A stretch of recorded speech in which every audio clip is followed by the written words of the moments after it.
Bom, pessoal, bom dia a todos. Estamos aqui live, APA Show 2024, terceiro dia de feira, ao vivo e não ao vivo, aqui com a Fátima Merlin, especialista em gestão de categoria, conhecida de todos aqui nessa feira e de todos os varejistas. Seja bem-vinda, Fátima. Não, uma honra estar aqui, sobretudo pela nossa história e parceria de longa data, mas também por falar desse tema que é a minha paixão, minha razão de estar aqui, que eu adoro.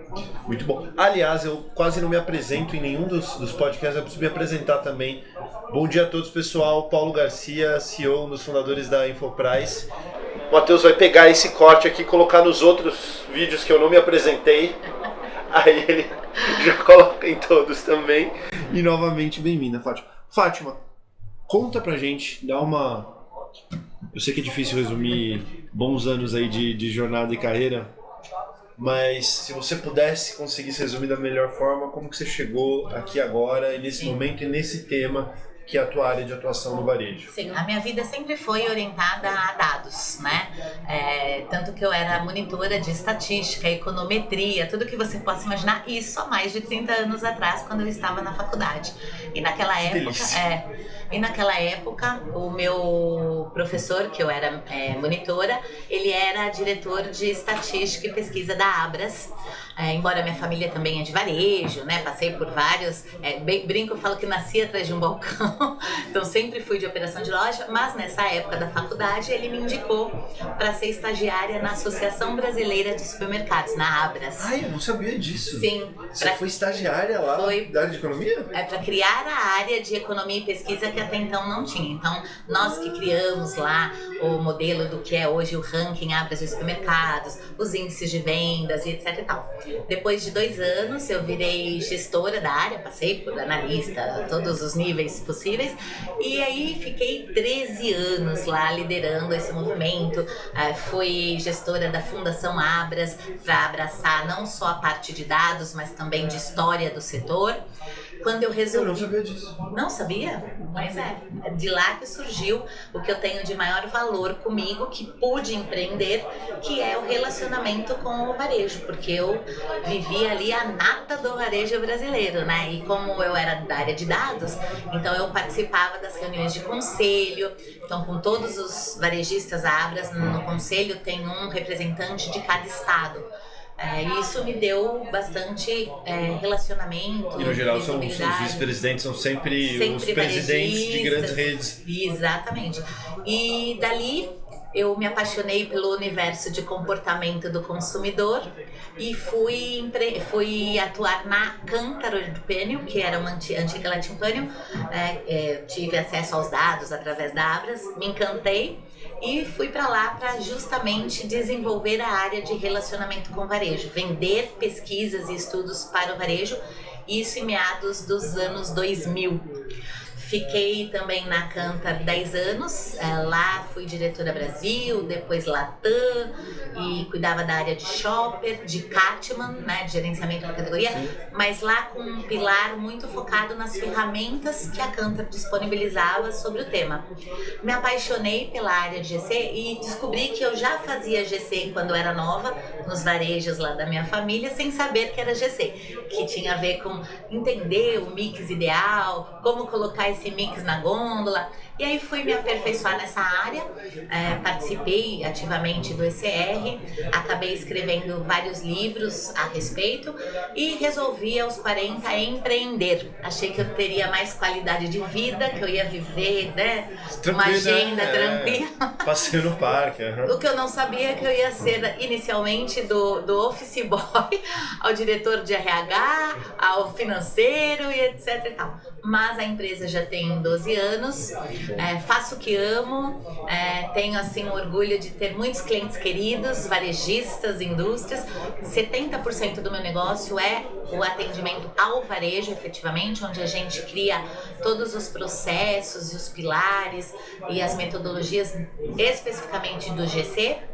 Mas a gente vai desde o universo de pesquisas, estudos de shopper, até a construção dos processos, estruturação da área, formação da equipe, com implementações para que as equipes possam vivenciar também essa experiência do que é fazer o GC verdadeiro, né?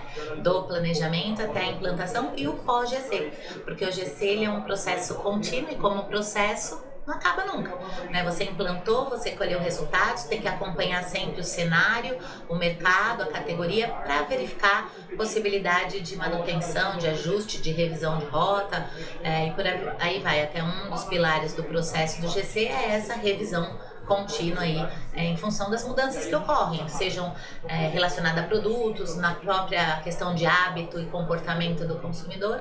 E assim cheguei até aqui. Ao terceiro dia de APA Show 2024. Exatamente. Olha, você sabe que eu tenho amigos que falam o seguinte, que me colocam carregar na sexta-feira, eu fico lá na tomada 320, chego assim bombando nos lugares.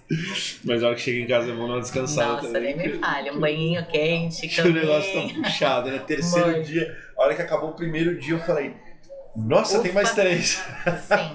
Não, e tá bem movimentado, né? Tem bastante coisa, muitos encontros, além de muito conteúdo, então tá ótimo, excelente. Como é que tá o conteúdo? Olha, tenho adorado, a minha participação foi bem interessante porque eu estava com varejistas renomados de várias regiões aí do país discutindo um tema que é a minha paixão, mudanças no comportamento do consumidor e shopper e os impactos no negócio do varejo, especificamente em sortimento, em promoções, e é uma maravilha. Completamente fora da pauta, mas dá uma palhinha. Essa questão geracional, o que você tá vendo aí de mudança no comportamento? Olha, grande desafio, na verdade, está em convivermos com todas as gerações ao mesmo tempo, inclusive com os conflitos de gerações, né? De valores, de hábitos, de crenças.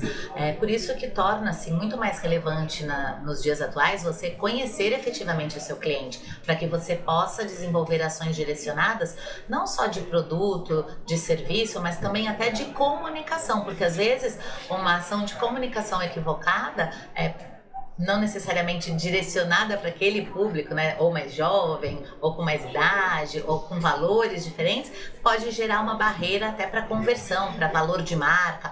Então, é super relevante, acho que o ponto crucial, se já era importante conhecer o cliente, hoje, com esse convívio de gerações ali, muito mais, né? Para que eu possa realmente direcionar minhas ações. Até um exemplo recente, um cliente meu do Pharma, entendendo que ele tinha um público lá, cada 10 clientes, 8 acima de 65 anos, ele criou, diferente de todos os setores, uma categoria chamada Cuidado Sênior, onde ele agrupou diferentes produtos de cuidado de beleza, cabelo, produtos inclusive de suplementos, produtos para incontinência leve e moderada, vários produtos diferentes no mesmo lugar para atender de maneira mais direcionada esse público. E o ticket médio aumentou 2 dígitos, né? Então, eu diria que o grande desafio é conhecer os clientes para entender os diferentes abordagens, valores, porque mudam valores, mudam crenças,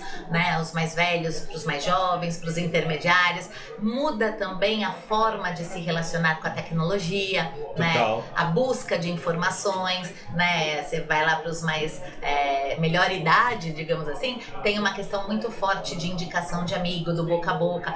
O mais jovem está muito conectado ali na internet, nas mídias digitais, não quer perder tempo. Então eu brinco, eu falo que até recente assisti uma palestra que eu traduzi no meu bom português, que é a era PIS.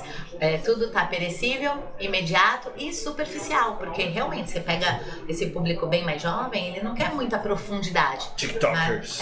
No mínimo... Querem fazer dancinha, sabe fazer dancinha no TikTok? Gostaria, mas não sei. Não, essa não é minha praia. Não, eu prefiro a hashtag fazer GC. Fátima, a gente começou conversando, você comentou sobre a mudança de hábito e no final das contas, né?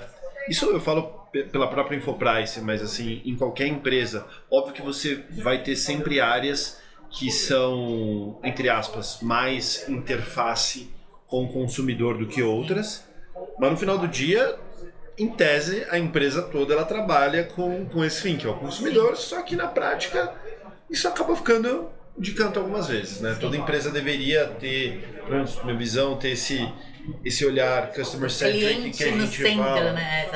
Exato. E a gente sabe que às vezes não é assim, às vezes o pessoal em estruturas muito grandes acaba olhando muito para a parte operacional em si, para o viés do umbigo do próprio cara que está apertando um botão ali e fazendo a coisa.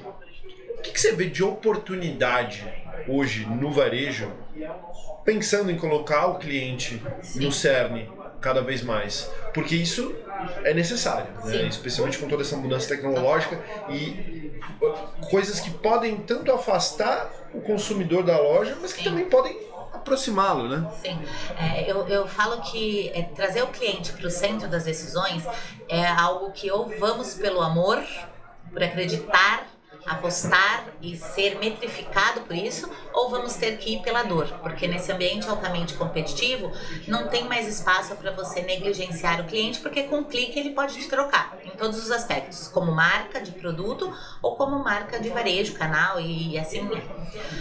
Então a gente precisa, onde até a gente discutiu bastante sobre isso, primeira coisa é ser top-down. A liderança tem que abraçar essa causa, acreditar e tem que incorporar o cliente na cultura da empresa. E quando eu falo na cultura, exige processos, exige formação, exige criar KPIs que inclua nas metas das equipes e de todas as áreas relacionada a cliente. Por exemplo, uma bem simples e comum é o NPS, né? Você ter na meta de todo mundo a satisfação do cliente. Tem muitas metodologias, mas uma mais conhecida e tradicional, o próprio NPS. Mas vai exigir também, eventualmente, ferramentas para tal e etc. Só que a gente tem que começar com o que é o básico, que é conhecer o cliente. A gente está falando aí na era do digital, na era da tecnologia, na era do metaverso, mas olha como é triste a realidade sobre essa questão de o cliente no centro. Se eu olho pelo lado da indústria, menos de 20% das indústrias, de fato, no Brasil, possuem estudos e conhecimento profundo dos seus shoppers. Então, às vezes querem até fazer GC, mas não tem árvore de decisão, não conhece comportamento. Fez o produto, vendeu, pois bem, não vendeu. Vai indo, mas não tem estudos realmente para validar se aquilo é relevante ou não, que caminho seguir, que tipo de embalagem e tal. Do lado do varejo não é diferente. Embora cresceu muito nos últimos anos a questão do cashback, a questão das ferramentas de CRM, das ferramentas de fidelidade para que você possa reter o cliente, mas na prática, menos de 4 em 10 varejistas possuem uma base gerenciável sobre os seus clientes e utilizam isso de maneira inteligente, não só para fazer ativação promocional, campanha, mas para definir layout, para pensar em plano de expansão, para definir sortimento, para avaliar pricing. É pouco uso ainda. A grande maioria, eu tenho clientes que têm ferramentas espetaculares.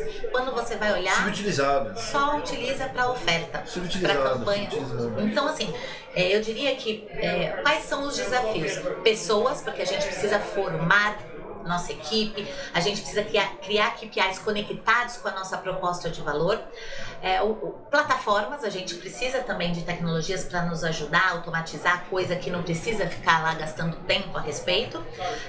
E eu diria também um pilar importante, além de plataforma e pessoas, de processos. Eu preciso estruturar processos conectados com essa ideia de trazer o cliente para o centro das decisões. E parte da liderança. Para que não seja um voo de galinha. É isso. A liderança tem que comprar a ideia e desdobrar isso nesses pilares, né? E aí sim a gente vai ter sustentabilidade. Eu tenho muitos clientes que praticam isso verdadeiramente e os crescimentos deles estão muito acima do que a média divulgado por Abras, por Nielsen, por tantos outros, pela própria Scantec, etc., em mercado. Por quê? Porque tem, de fato, o cliente no centro das decisões, a ponto de ter situações que o presidente da empresa recebe todas as manifestações de saque para entender como que está vindo, o que o cliente está reclamando e como isso vai ser desdobrado para a diretoria e equipe.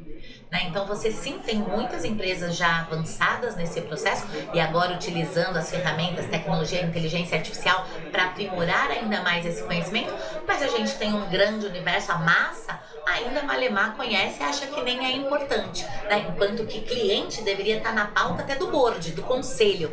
Eu participo de vários conselhos de várias empresas, onde você tem lá a área financeira representada, marketing, diretor contábil, diretor jurídico, mas quem está ali falando a voz do cliente, né? Poucas empresas têm comitê de cliente, né? Então a gente tem um universo aí, uma oportunidade sem fim de aprimoramento nessa área. Muita coisa para fazer. Sabe que ontem a gente estava conversando com o Caio Camargo aqui. Sim. E aí quando você fala de pricing, por exemplo, pricing, CRM e tal, aí vira e mexe vem um assunto, porque o pricing ele vai ser personalizado no CPF. E se você me perguntar, é possível, eu diria que sim, é uma tendência. Essa resposta já é mais difícil, porque a resposta da tendência ela tem que ser respondida no horizonte de tempo, né? Porque muitas vezes você vê até algum entendimento de CRM, mas o pessoal fazendo promoção de coisa que o cara já ia comprar, umas coisas meio nada a ver. E eu falo, nossa, cara, isso é realmente um assunto excelente, assim, é um puta de um desafio intelectual, matemático, de processo de tecnologia, um cacete. Mas a gente vê que na prática o básico bem feito... Eu sou dessas. Não é feito. É isso. O que é o básico bem feito em GC? O básico bem feito é você garantir disponibilidade de produto, garantir o produto na gôndola, na quantidade certa. Não no estoque da loja. Não no estoque ou não perdido em algum lugar. E você vai falar, nossa, mas isso é tão básico. É básico. Só que hoje, se a Ruptura fosse um varejo, seria o terceiro maior varejo do ranking. Então é básico, mas não estão sendo feitos. É básico, mas representa 30 bilhões de vendas perdidas por Ruptura. Então, gente, eu brinco, eu falo assim, o mundo fala do varejo 5.0. Eu vivo o varejo abaixo de zero, no sentido de ruptura nesse nível, pricing ainda markup ao invés de um pricing estratégico, olhando em termos de processo. Então, assim, nem preciso personalizar. Se eu tiver uma inteligência de pricing, olhando pelos papéis de categoria, que como eu devo precificar, fazer isso, sinalizar de maneira adequada, eu já tenho um ganho substancial de rentabilidade, de eficiência, de produtividade, que são as 3 dores do varejo da atualidade. Rentabilidade está caindo muito, e cai muito porque o ano passado o varejo perdeu 12 bilhões de reais em ofertas equivocadas. Justamente o que você falou. Compre 3, pague 2, o cliente já comprava 3, ele só reduziu margem, ele não trouxe novos clientes, ele não aumentou a demanda, ele não melhorou o ticket médio. Por que ele fez? Porque ele não conhecia a cesta de compra do cliente e acabou fazendo uma ação equivocada. Não conhecia a dinâmica toda. Você entendeu? E assim, você vai falar, não, mas eu não tenho uma ferramenta de estudo do cliente. Se você olhar para o seu cupom que é emitido ali na frente de caixa, você consegue saber a superposição de categoria. Quantos itens o cliente compra quando vem aqui? Compra um molho de tomate. Compra em média 3. Então não vou fazer uma ação, compre 3, pague 2. Não faz. Então, assim, o básico bem feito, promoções inteligentes. E não é só o molho, é o que ele compra junto. Exatamente, o que agrega na cesta. Então, o que é o básico bem feito? Disponibilidade de produto, garantir o produto certo, na quantidade certa na gôndola, para eu nem ter super estoque de coisas irrelevantes, nem ruptura de coisa relevante. Pricing estratégico, promoções inteligentes, e eu brinco para ficar no P, que eu adoro o P, prateleira eficiente. E prateleira eficiente tem a ver com o abastecimento, mas tem a ver com a organização, com a setorização. Ninguém quer ir numa loja bagunçada, numa loja que é difícil. Sim. Você quer meio que ser conduzido, você quer ter uma boa experiência, né? Você sabe, Paulo, a gente faz um estudo anual lá na Connect, que a gente faz só para mandar para os nossos clientes, para ficar com um relacionamento lá, discutir temas. E esse estudo é com consumidor, 2.000 consumidores via internet, não tem problema, porque a ideia não é ser científico, nada, é ouvir o cliente. E a gente pede todo ano para ele dizer o que seria a loja do futuro.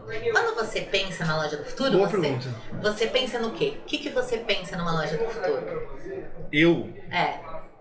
Você quer a resposta pensada? Não, espontânea. Se você fosse pensar uma loja do futuro, o que você imagina? No futuro brasileiro eu queria ter uma loja igual o Whole Foods. Whole Foods.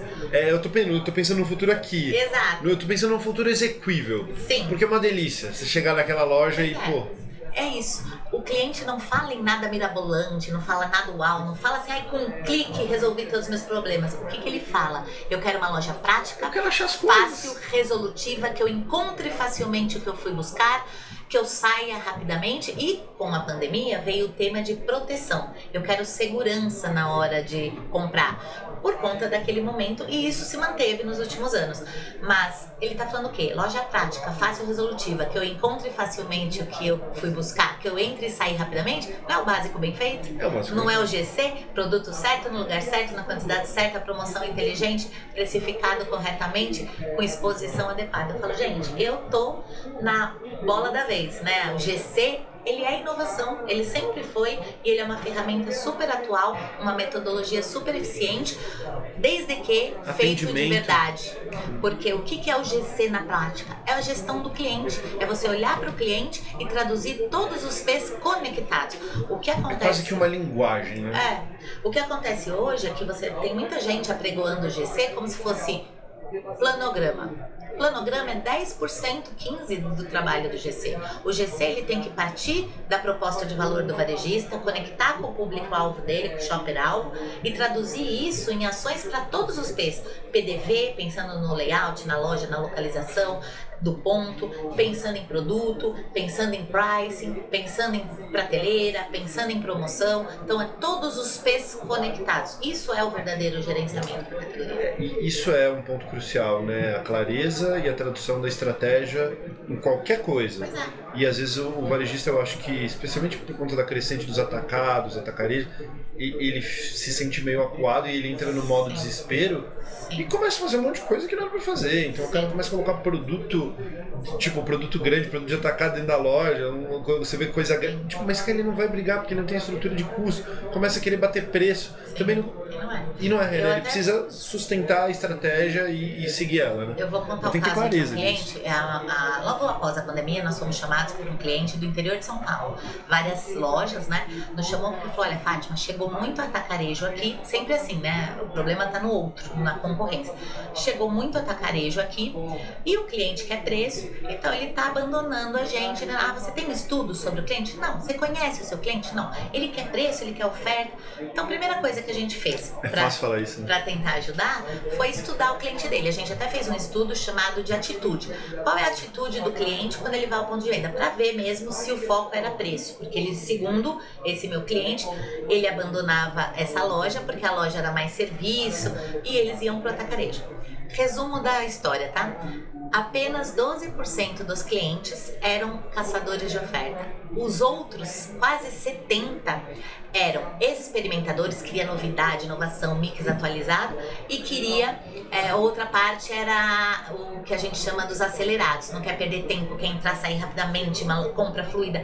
Como ele fazia muita oferta para combater o que ele achava que era o problema, atacarejo, a loja estava abarrotada, bagunçada, ele não tinha fluxo de caixa para atualizar mix, então mix equivocado, desatualizado, itens na primeira posição do ranking de fornecedor, ele não tinha.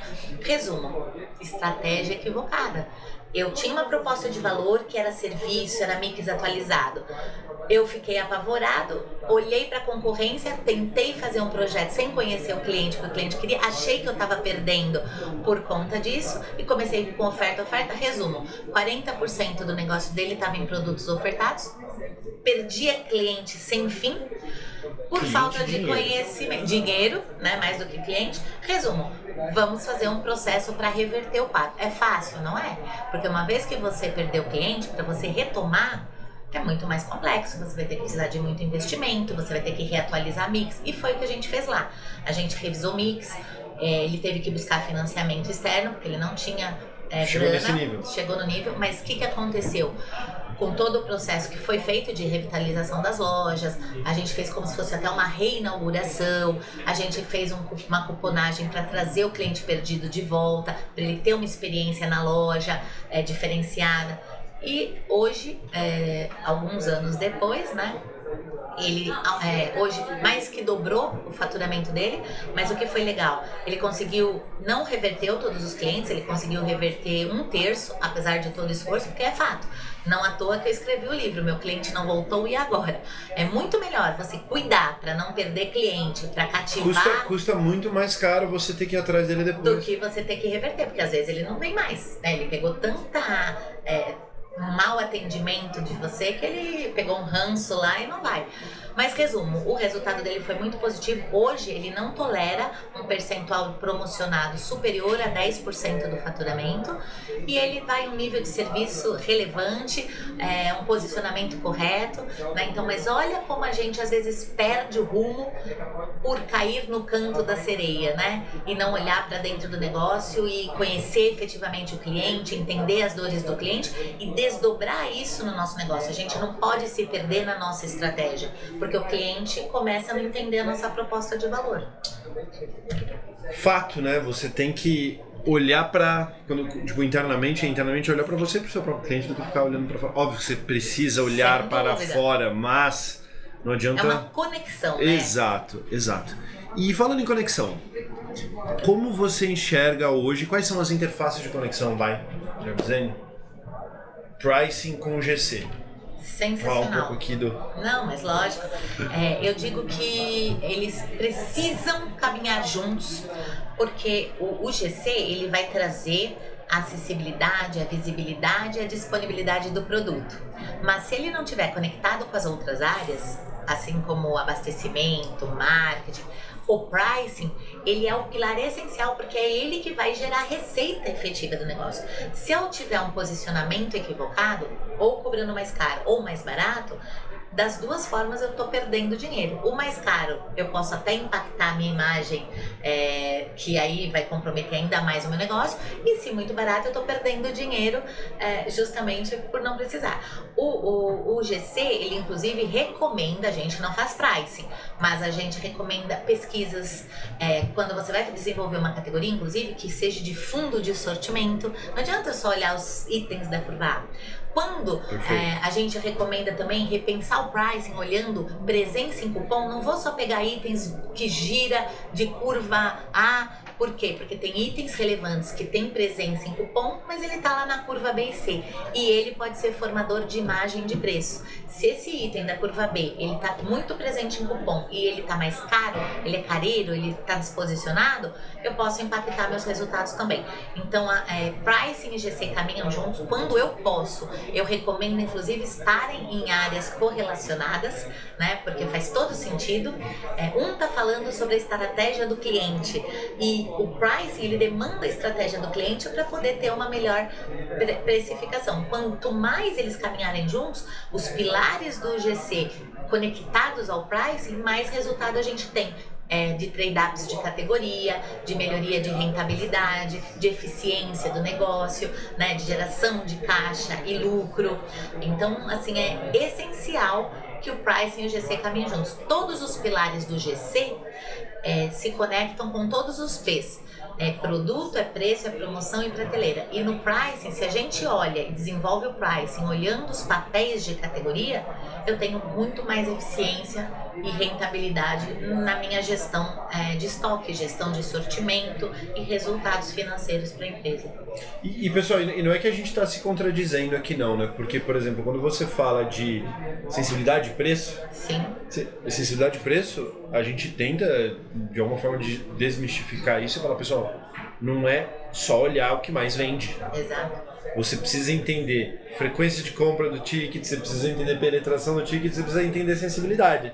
Ah, mas então você está complicando e você não fala que tem que fazer o feijão com arroz bem feito? Tem que ser crítico nessa análise. Caminham junto. Tem que ser crítico nessa análise. A gente não quer ir pra lua, mas a gente também não quer ficar preso no chão, né? Porque isso são coisas que hoje a gente já tem comumente, já tem amplamente conversado, processos bem estabelecidos e tecnologias que podem ajudar. Então a gente consegue fazer esse é o feijão com arroz bem feito. É o que eu ia falar. Hoje, o básico bem feito tem que apregoar o pricing estratégico.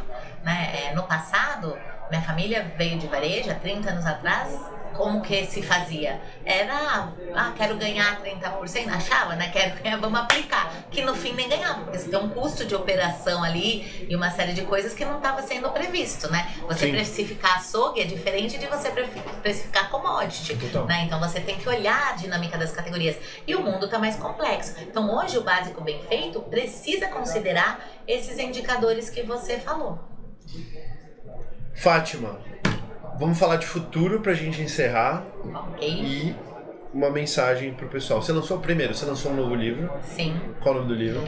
Meu Cliente Não Voltou e Agora, volume 2. Porque eu lancei esse livro, foi o meu primeiro. Isso eu conheço. Só que foi 10 anos atrás. Então eu quis trazer agora uma provocação Gen Z. do que mudou. O que se manteve fiel. E eu fiquei muito feliz porque assim, ele é muito atual. O meu livro de 10 anos atrás, pra você ver que a gente parece que evoluiu tanto e ainda a gente tá pecando no básico bem feito, né? Então, pode vir o Papa aqui dizer pra mim, com perdão, né, da palavra, mas pode vir ele dizer pra mim que a era da inovação, gente, a inovação hoje tá no básico bem feito, porque tem 10 anos que eu falei sobre isso e a coisa não aconteceu. Então, quando eu fui fazer o novo livro, eu falei, gente, que delícia, tá tão atual, mudou um pouco o quê? A digitalização, o retail media que acelerou, mas ainda a gente tem um universo de oportunidades no básico bem feito, né? De garantir disponibilidade de produto, o produto certo, no lugar certo, precificado corretamente. E aí, o futuro eu vejo nisso, né? A gente acelerar, até com a inteligência artificial, com todas as ferramentas que a gente tem à nossa disposição, acelerar e fomentar os fundamentos do varejo, que parece que ficaram perdidos aí por essa idealização da inovação, da coisa uau, e tá negligenciando um pouco os fundamentos do varejo básico bem feito. Perfeito. E além disso, dia 13 de junho, Fátima estará presente no nosso próximo webinário para falar sobre indústria e varejo lucrando juntos. Sim. Mais um do nosso roadmap aí, série do pricing conectado. E que é um tema também que tem a ver com o futuro, né? Sair de relações transacionais para relação colaborativa, né? Tendo o shopper lá no centro das decisões. Então é isso. Muito bom, Fátima. Fátima, manda um recado aí pros nossos supermercadistas e para a indústria do setor para a gente encerrar a sua brilhante presença aqui hoje. Primeiro agradecer aqui a oportunidade. O que eu diria é realmente assim, focar no básico bem feito, começar a criar uma estrutura e um processo para conhecer o cliente e desdobrar isso de maneira efetiva nas suas ações, seja de comunicação, de promoção, no desenho do mix ideal, né? A gente cuidar do mix ideal, porque o mix representa 60% dos nossos resultados. Então não negligenciar sob hipótese alguma esse básico bem feito, porque o básico bem feito também é inovação. Muito bom, obrigado, Fátima. Obrigada a você, muito obrigado. Adorei.